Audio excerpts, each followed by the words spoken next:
I witness news కి స్వాగతం. ముందుగా బులెటిన్ లో హెడ్లైన్స్. కరెంటు ఛార్జీల బాధుడిపై వైఎస్ఆర్సీపీ ర్యాలీ. ఆంధ్రప్రదేశ్ వ్యాప్తంగా వైసీపీ నాయకులు చేపట్టిన ర్యాలీలు విజయవంతం. హుజరాబాద్ పట్టణంలో మంత్రి పొన్నం ప్రభాకర్ గౌడ్ పాదయాత్ర. ప్రజల వద్దకు వెళ్లి సమస్యలను తెలుసుకుంటున్న మంత్రి పొన్నం. కన్నుమూసిన మాజీ ప్రధాని మన్మోహన్ సింగ్. సంతాపం తెలిపిన పలువురు ప్రముఖులు. హెల్మెట్ లేకుండా బైక్ రైడింగ్ విమర్శలు ఎదుర్కొంటున్న కాకినాడ ఎంపీ.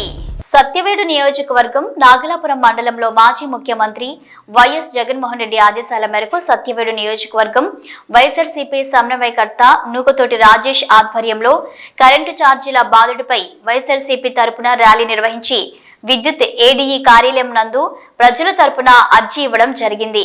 హుస్నాబాద్ పట్టణంలో మంత్రి పొన్నం ప్రభాకర్ గౌడ్ ఎమ్మెల్యే క్యాంపు కార్యాలయం నుండి పట్టణంలో పలు వీధుల గుండా పాదయాత్రగా వెళ్తూ ప్రజలతో ముచ్చటించారు. పట్టణంలో ప్రధాన రోడ్డు పనులు, నాలా పనులు పరిశీలించారు. పట్టణ ప్రజలు వారి సమస్యలను మంత్రి దృష్టికి తీసుకువచ్చారు. పలు సమస్యలను అధికారులతో మాట్లాడి సమస్యలను అక్కడికక్కడే పరిష్కారం చేశారు. కూరగాయలు అమ్మే మహిళలతో ముచ్చటించి వ్యాపారాలు ఎలా కొనసాగుతున్నాయని ఆరా తీశారు.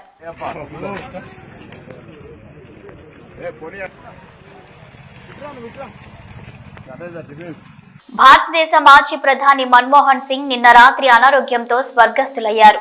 ఆయన మృతి పట్ల పలువురు తమ సంతాపం వ్యక్తం చేస్తున్నారు. భారత మాజీ ప్రధాని మన్మోహన్ సింగ్ 1932 సెప్టెంబర్ 26న అవిభాజిత భారతదేశ పంజాబ్ ప్రావిన్స్ లో జన్మించారు. డాక్టర్ సింగ్ 1948లో పంజాబ్ యూనివర్సిటీ నుంచి మ్యాట్రికులేషన్ పరీక్షలు పూర్తి చేశారు. ఆయన విద్యా ప్రయాణం పంజాబ్ నుంచి యూకేలోని కేంబ్రిడ్జ్ విశ్వవిద్యాలయంలో 1957లో ఆర్థిక శాస్త్రంలో ఫస్ట్ క్లాస్ హానర్స్ డిగ్రీ పొందడం వరకు సాగింది. ఆ తర్వాత డాక్టర్ సింగ్ తర్వాత ఆక్స్ఫర్డ్ యూనివర్సిటీ నుండి 1962లో ఆర్థిక శాస్త్రంలో డీఫిల్ పొందారు. రాజకీయ జీవితంలో డాక్టర్ మన్మోహన్ సింగ్ 1991 నుంచి రాజ్యసభ సభ్యుడిగా కొనసాగుతున్నారు. 1998 నుండి 2004 వరకు ఆయన రాజ్యసభలో ప్రతిపక్ష నేతగా పనిచేశారు. 2004 జనవరి ఎన్నికల తరువాత డాక్టర్ మన్మోహన్ సింగ్ 22 మే 2004న ప్రధాని పదవిని స్వీకరించారు. 2009 మే 22న రెండవసారి ప్రమాణం చేశారు. సామాన్యుడికి ఒక రూల్, బాధ్యత గల ఎంపీకి ఒక రూల్ అంటూ ప్రశ్నిస్తున్నారు కాకినాడ ప్రజానికం. విషయానికి వస్తే కాకినాడ ఎంపీ ఉదయ్ శ్రీనివాస్ తంగెళ్ల హెల్మెట్ లేకుండా బైక్ నడపడంపై పలు విమర్శలు ఎదుర్కొంటున్నారు. హెల్మెట్ ఖచ్చితమని హైకోర్టు ఆదేశాల అమల్లో ఉన్నా కూడా లెక్క చేయని కాకినాడ జనసేన ఎంపీ ఉదయ్ బాధ్యత గల ఒక ఎంపీల నిర్లక్ష్యంగా ఉండకూడదని అంటున్నారు.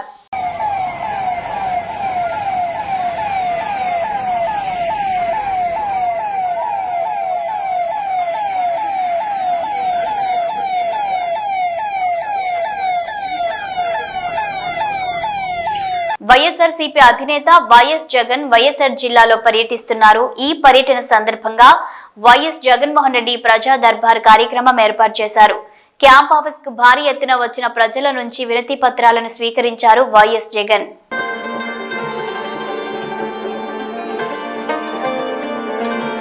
విద్యుత్ ఛార్జీలు పెంచి రాష్ట్ర ప్రజలపై మోయలేని భారం మోపుతున్న కూటమి ప్రభుత్వం మెడలు వంచేలా మాజీ ముఖ్యమంత్రి వైఎస్ జగన్మోహన్ రెడ్డి ఆదేశాల మేరకు మాజీ మంత్రి దాడిశెట్టి రాజా ఆధ్వర్యంలో ఈ రోజు తుని నియోజకవర్గ వైఎస్ఆర్సీపీ ఉద్యమ కార్యక్రమం నిర్వహించారు.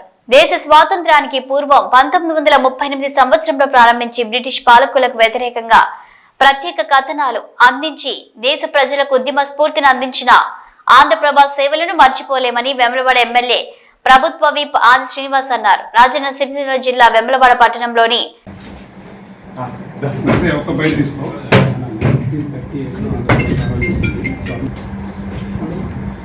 ఆంధ్రప్రభ దినపత్రిక 1938లో ఏర్పడి ఆ రోజు స్వాతంత్ర ఉద్యమంలో కూడా మన దేశానికి స్వాతంత్రం రావడానికి ఓరు సలుపుతున్నటువంటి సందర్భంలో ప్రజలను చైతన్యవంతులు చేయడంలో కీలక పాత్ర వహించినటువంటి ఆంధ్రప్రభ మరి ఎప్పటికప్పుడు సమగ్రంగా వార్తా కథనాలను ప్రజలకు అందజేస్తూ ప్రజలు చైతన్యం చేసి ముందుకు పోతున్నటువంటి ఆంధ్రప్రభ ఆధ్వర్యంలో 2025వ సంవత్సరం సంబంధించినటువంటి క్యాలెండర్ ఆవిష్కరణ నా చేతుల మీదుగా ప్రారంభం చేయడానికి వారికి ముందుగా ధన్యవాదాలు, అభినందనలు తెలియజేస్తూ రాబో రోజుల్లో కూడా మేలైనటువంటి కార్యక్రమాలని సామాజిక దృక్పథంలో అంటే సమాజాన్ని మేలుకొల్పేటువంటి కార్యక్రమాలను అమలు చేస్తూ ప్రభుత్వం ద్వారా ఇచ్చేటువంటి సంక్షేమ కార్యక్రమాలు ప్రజలకు చేరవేయడంలో కీలక పాత్ర వహిస్తూ ఎక్కడ ఏ ఇబ్బంది తలెత్తినా ఆ ఇబ్బందిని ప్రభుత్వం దృష్టికి తీసుకొని పోయే విధంగా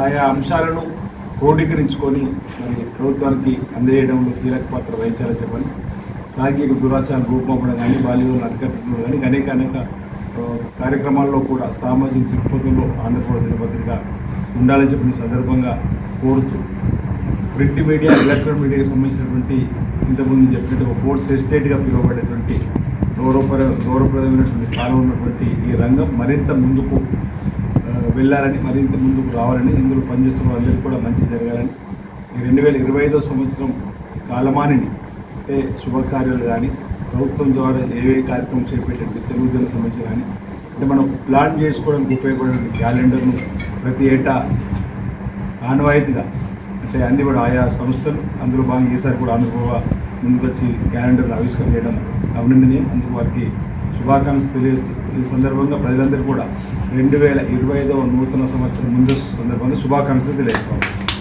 మోపిదేవులు భక్తుల చేత విశేష పూజలు అందుకుంటున్న శ్రీ వల్లి దేవసేన సమేత శ్రీ సుబ్రహ్మణ్యేశ్వర స్వామివారిని కృష్ణా జిల్లా కలెక్టర్ డికే బాలాజీ దర్శించుకున్నారు. ఆలయానికి వచ్చిన కలెక్టర్ కు ఆలయ డిప్యూటీ కమిషనర్ దాసరి శ్రీరామ వరప్రసాదరావు ఘన స్వాగతం పలికారు. ఆలయ ఆవరణలోని నాగపుట్టలో పాలు పోసిన కలెక్టర్ బాలాజీ మొక్కులు చెల్లించుకున్నారు. అనంతరం కలెక్టర్ శ్రీ స్వామివారిని దర్శించుకొనగా ఆలయ పండితులు ఆయనకు ప్రత్యేక పూజలు నిర్వహించారు. కలెక్టర్ బాలాజీని ఆలయ డిప్యూటీ కమిషనర్ శ్రీరామ వరప్రసాదరావు ఆలయ మర్యాదలతో ఘనంగా సత్కరించి జ్ఞాపికగా శ్రీ స్వామివారి చిత్రపటాన్ని ప్రసాదాలను అందించారు. ఆలయ ప్రధాన అర్చకులు బుద్ధు పవన్ కుమార్ శర్మ, ముఖ్య అర్చక బుద్ధు సతీష్ శర్మలతో పాటు పలువురు ఆలయ అర్చకులు కలెక్టర్ బాలాజీకి వేద ఆశీర్వచనం అందించారు. ఈ కార్యక్రమంలో డిప్యూటీ తహసీల్దార్ తిమ్మనవాణి, Mopidevi SI Y Veera Venkata Satyanarayana, RI Mopidevi Srinivasarao, ఆలయ సిబ్బంది బర్మా ప్రసాద్, విఆర్ఓ బొడ్డు శ్రీనివాసరావు తదితరులు పాల్గొన్నారు.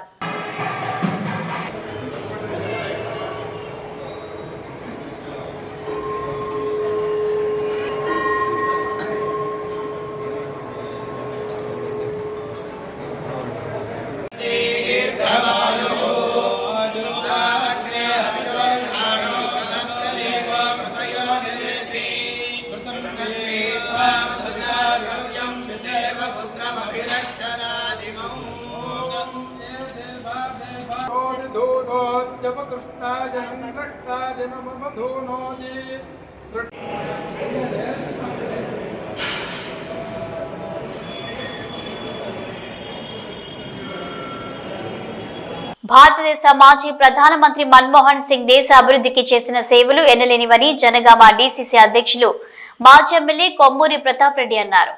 మన్మోహన్ సింగ్ మృతి పట్ల దిగ్భ్రాంతి వ్యక్తం చేస్తూ వారి కుటుంబానికి ప్రగాఢ సంతాపం తెలియజేశారు. సిద్దిపేట జిల్లా చేర్యాల మండల కేంద్రంలోని కాంగ్రెస్ పార్టీ కార్యాలయంలో మాజీ ప్రధాని మన్మోహన్ సింగ్ చిత్రపటానికి పూలమాల వేసి నివాళులర్పించిన అనంతరం కొమ్మూరి మీడియాతో మాట్లాడారు. మాజీ ప్రధాని మన్మోహన్ సింగ్ ఆయన ఆశ సాధనకై ప్రతి ఒక్కరూ కృషి చేయాలన్నారు.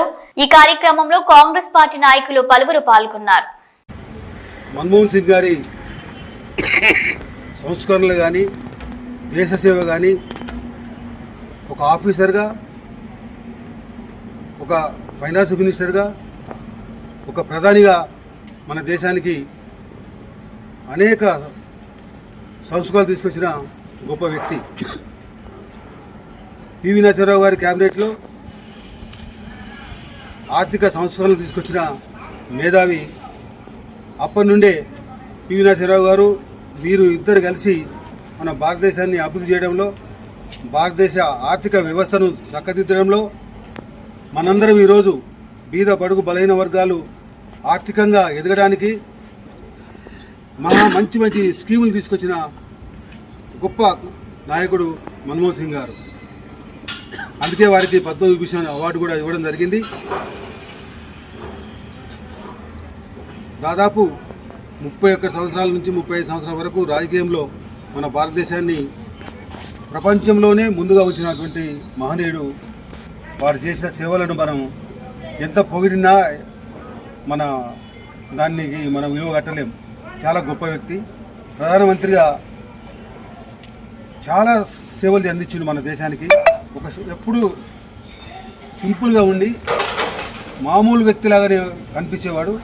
కానీ గొప్ప గొప్ప సంస్కరణలు మనందరం ఈరోజు ఆర్థికంగా ఎదుగుతున్నామంటే, మన భారతదేశం ఈరోజు ఆర్థికంగా ఎదిగిందంటే, భారతదేశం ఈరోజు ప్రపంచ దేశాల ముందు నిలదొక్కుని మేము కూడా ఆర్థికంగా ఎదిగినామని చెప్పుకోవడానికి ఇవన్నిటి కారణం కూడా మన్మోహన్ సింగ్ గారే. వారిని ఏ విధంగా మనం గుర్తుపెట్టుకున్నా చాలా తక్కువ. మరి ముఖ్యంగా తెలంగాణ ఉద్యమంలో నేను కూడా 2 సార్లు ఆయన ప్రధానమంత్రి ఉన్నప్పుడు పోవడం జరిగింది. విషయం చెప్పగానే తెలంగాణ ప్రజలకు తెలంగాణ రాష్ట్రం రావాల్సింది చాలా న్యాయమైన కోరిక. తప్పకుండా నా వంతు కృషి చేస్తా, నా వంతు సహకారం అందిస్తా అని చెప్పేసి మేము 2 సార్లు మిగతా ఎమ్మెల్యేలు ఉద్యమ నాయకులు అందరూ పోయినప్పుడు మాకు హామీ ఇవ్వడం జరిగింది. తెలంగాణ రాష్ట్రం ఏర్పడంలో కూడా వారిది కూడా చాలా కీలక పాత్ర. ఈ రకంగా భారతదేశానికి సేవలు అందించాడు, మన తెలంగాణకు న్యాయం చేసాడు. అటువంటి వ్యక్తి ఈరోజు లేదంటే చాలా బాధగా ఉంది. మనము వారి ఆత్మశాంతికై ప్రార్థిస్తాం దేవుణ్ణి. అదేవిధంగా మన కుటుంబ సభ్యులకు సంతాపాన్ని తెలియజేస్తున్నాం. అందరికీ నమస్కారం. సిద్దిపేట జిల్లా మల్కుక్ మండల కేంద్రంలో కాంగ్రెస్ పార్టీ ఆధ్వర్యంలో మన్మోహన్ సింగ్ చిత్రపటానికి పూలమాలలు వేసి ఘన నివాళులర్పించారు మండల అధ్యక్షుడు కనకయ్య గౌడ్, జిల్లా ఉపాధ్యక్షుడు మల్లేశం గౌడ్, ఉపాధ్యక్షుడు రాకం యాదగిరి. ఈ సందర్భంగా మాట్లాడుతూ మాజీ ప్రధాని మన్మోహన్ సింగ్ లేని లోటు భారతదేశానికి తీరనిదని అన్నారు. ఆర్థిక సంస్కరణల పితామహుడు మన్మోహన్ సింగ్ సేవలు మరువలేనివని పేర్కొన్నారు. మండల నాయకుల సమక్షంలో మన్మోహన్ సింగ్ గారి సంతాప దినం జరుపుకోవడం జరిగింది. ఈరోజు మన్మోహన్ సింగ్ గారు ఎన్నో సేవలు చేసిన ఘనత మన్మోహన్ సింగ్ గారికే దక్కుతుంది. కావున 2 సార్లు సోనియా గాంధీ గారు, రాహుల్ గాంధీ గారు ప్రధాని అయ్యే అవకాశం ఉండగా కూడా మన్మోహన్ సింగ్ గారు నమ్మిన బంటులాగా పనిచేసి ఆయన మీద గౌరవం ఇచ్చి ఆయనకు ప్రధాని ఇచ్చిన ఘనత సోనియమ్మ గారిది. ఇవాళ ఆయన లోటు మనకు తీరని లోటుగా మారింది. ఆయన స్ఫూర్తితోటి రాబోయే రోజుల్లో కాంగ్రెస్ పార్టీకి పూర్వ వైభోగం తీసుకువచ్చి చూపిస్తామని, రాబోయే కాలంలో కాంగ్రెస్ పార్టీ మన్మోహన్ సింగ్ గారిని ఎంతో కృషి చేసుకుంటూ ఆయన స్ఫూర్తిగా మేము ముందుకెళ్తాం. జోహార్ జోహార్. తిరుమల శ్రీ వెంకటేశ్వర స్వామి వారిని భారత star badminton player PV Sindhu దర్శించుకున్నారు. తన భర్త వెంకట దత్తసాయి ఇతర కుటుంబ సభ్యులతో కలిసి శుక్రవారం ఉదయం శ్రీవారి సేవలో పాల్గొన్నారు. ఉదయం ఆలయానికి చేరుకున్న సింధు దంపతులకు టీటీడీ అధికారులు స్వాగతం పలికి దర్శన ఏర్పాట్లు చేశారు. ఈ సందర్భంగా సింధు దంపతులు స్వామివారి అభిషేక సేవలో పాల్గొన్నారు. దర్శనం అనంతరం రంగనాయకుల మండపంలో వారికి పండితులు ఆశీర్వచనం చేశారు.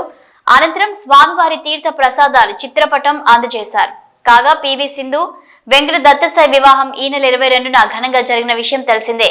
రాజస్థాన్ ఉదయపూర్లోని ఓ సరస్సులో 21 ఎకరాల విస్తరించిన ఒక దీవిలో కుటుంబ సభ్యులు అత్యంత సన్నిహితుల సమక్షంలో ఈ జంట ఒకటైంది.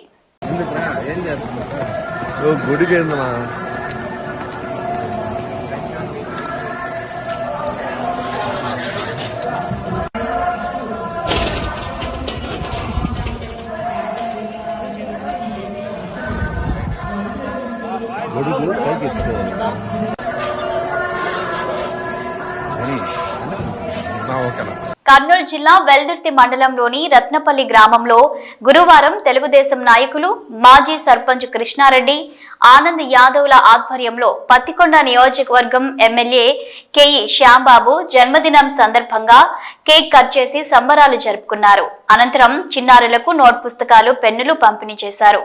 ఈ సందర్భంగా వారు మాట్లాడుతూ ఎమ్మెల్యే కేఈ శ్యామ్ కుమార్ సంపూర్ణ ఆయురారోగ్యాలతో చిరకాలం జీవించి ఉండాలన్నారు.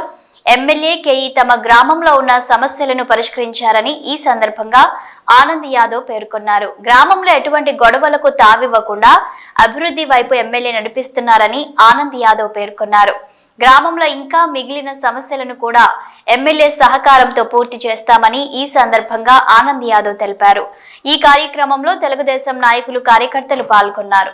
డిప్యూటీ సీఎం కె కృష్ణమూర్తి గారి తనయుడు మన యంగ్ టైగర్ కె శ్యామన్న గారి 48వ జన్మదిన శుభాకాంక్షలు సందర్భంగా రత్నపల్లి యాదరుల గ్రామ టీడీపీ కార్యకర్తలు జన్మదిన శుభాకాంక్షలు జరుపుకోవడం జరిగింది.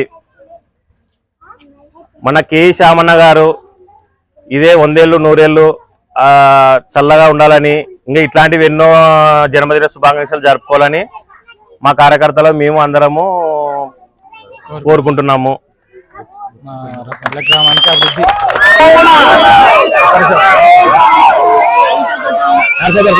రత్నపల్లి గ్రామంలో గత సంవత్సరంలో ఉన్న ఇబ్బందులు రత్నపల్లి గ్రామంలో మన శ్యామన్న గారు వచ్చి గమనించినాక ట్యాంక్ అయితేనేమి, సీసీ రోడ్లు అయితేనేమి, నీటి సమస్యలు అయితేనేమి, బిల్డింగ్లు అయితేనేమి, ఇంకా రాబోయే పింఛన్లు కూడా ఇంకా స్టార్ట్ కాలే, చేస్తాము. అది కూడా మనకి ట్యాంక్ సీసీ రోడ్లు పూర్తి చేసినాము, ఇంకా కొన్ని కూడా పూర్తి చేయడం జరుగుతుంది.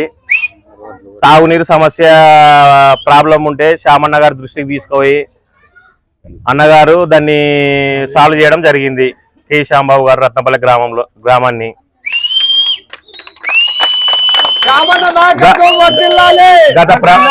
గత ప్రభుత్వంలో రత్నపల్లి గ్రామంలో ఎప్పుడు ఏది గాని గొడవలు ఇవల్ల ఉండేటివి మన శ్యామన్న గారి దృష్టికి తీసుకుపోయి రత్నపల్లి గ్రామం ప్రశాంతంగా ఉండాలా, ఏ గొడవలు లేకుండా, ఏ సమస్యలు లేకుండా అన్ని సక్రమంగా చెప్పి రాజీ చేయడం కూడా జరుగుతుంది అందరినీ.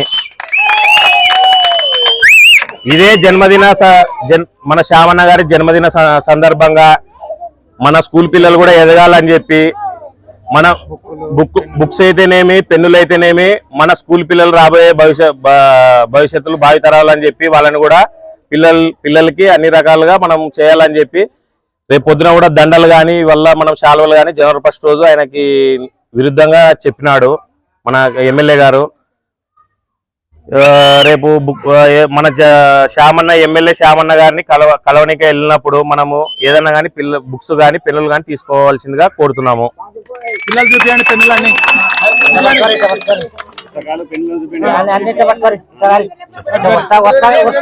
పెరిగిన విద్యుత్ ఛార్జీలకు వ్యతిరేకంగా నెల్లూరు నగర నియోజకవర్గంలో ఎమ్మెల్సీ చంద్రశేఖర్ రెడ్డి ఆధ్వర్యంలో మినీ బైపాస్ భారీ ర్యాలీ నిర్వహించారు. ఈ సందర్భంగా ఎమ్మెల్సీ పర్వతిరెడ్డి చంద్రశేఖర్ రెడ్డి మాట్లాడుతూ ఒక నియోజకవర్గం స్థాయిలో చేసిన నిరసన కార్యక్రమం జన ప్రవాహాన్ని తలపించింది.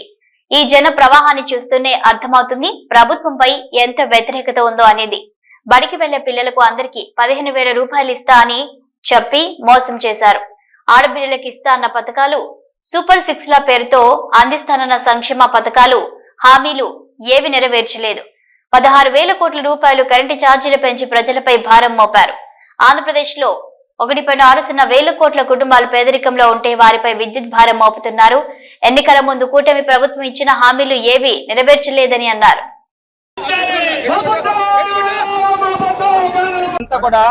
ఒక రాష్ట్ర స్థాయి ప్రోగ్రాం కాదు, ఒక జిల్లా స్థాయి ప్రోగ్రాం కాదు, కేవలం ఒక నియోజకవర్గ స్థాయిలో ఉన్నటువంటి సామాన్యులంతా రోడ్డు మీదకి జల ప్రవాహం లాగా ఈ రోజు రావడం కూడా జరిగింది. మీరంతా చూశారు. కొన్ని వేల మంది ఈ రోజు ముందుకొచ్చి వారు పడుతున్నటువంటి ఇబ్బందిని ప్రభుత్వం దృష్టికి తీసుకెళ్లాలనే ప్రయత్నంలో వైఎస్ఆర్సీపీ వారికి తోడుగా, వారికి అండగా, ఆ సామాన్యుల పక్షాన్ని నిలబెడుతుందని చెప్పడానికి వైఎస్ఆర్సీపీ ఈ రోజు వారితో పాటు నడుస్తా ఉంది. ఈ రోజు చూస్తా ఉన్నాం, కొన్ని వేల మంది ముందుకొచ్చారు. చంద్రబాబు నాయుడు గారు ఎలక్షన్స్ ముందు ఏం చెప్పారు? తల్లికి వందనం కింద 15,000 రూపాయలు ఇస్తానని చెప్పి ఆ తల్లిని మోసం చేశారు. ఆడబిడ్డ నిధి అని చెప్పి ప్రతి ఆడబిడ్డకి 18,000 రూపాయలు ఇస్తానని చెప్పి ఆ ఆడబిడ్డల్ని మోసం చేశారు. మహిళలందరికీ కూడా ఉచిత బస్సు ప్రయాణం అని చెప్పి ఆ మహిళలను మోసం చేశారు.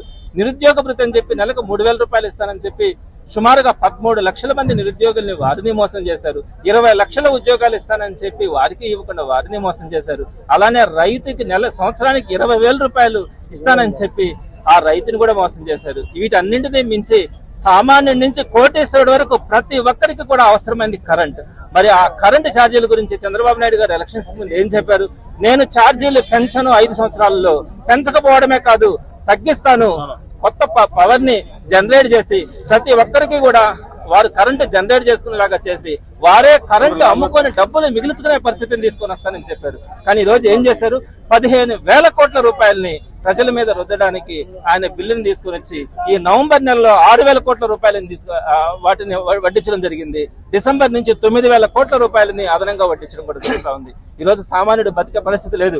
ఈ రోజు నేను తీసుకొచ్చింది కాదు, జనాలు అందరూ కూడా ఇలా ఉరితాళ్లు మెళ్ళలో వేసుకొని మాకు ఇదే శరణ్యం, మాకు ఇంకా బతికే పరిస్థితి లేదని చెప్పి ఈరోజు ప్రతి ఒక్కరు కూడా మాట్లాడుతూ ఉన్నారు. మరి చంద్రబాబు నాయుడు గారు కూడా అర్థం చేసుకోవాలి ఈ రోజు పరిస్థితులు ఏంటి. మనం సాయం చేయకపోగా వారి నెత్తిన ఇంతంత వేల రూపాయలు వారందరికీ కూడా బిల్లుల రూపంలో కనుక పెడితే వారు ఏ విధంగా కట్టగలరు? ట్యాక్సులు ఎలా కడతారు? పన్నులు ఎలా కడతారు?